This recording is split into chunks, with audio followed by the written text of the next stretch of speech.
আপনাদেরকে দেখাই আমি এই জানলার মধ্যে বসে কিভাবে বৃষ্টি পড়া উপভোগ করতে পারি।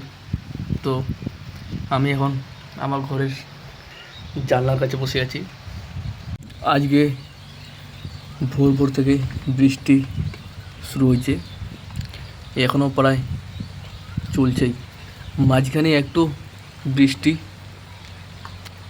থামেছিল, আবার শুরু হলো।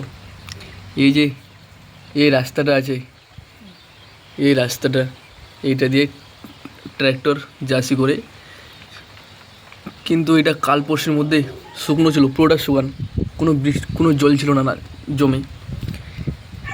এই যে মাঠের মধ্যে কোনো জল ছিল না, কিন্তু আজকের বৃষ্টি পড়ে আবার জল লেগে গেল। তো ভাই এরকমই লাগছে, মনে হয় ধান গাড়ার সময় জলের কোনো সমস্যা হবে না।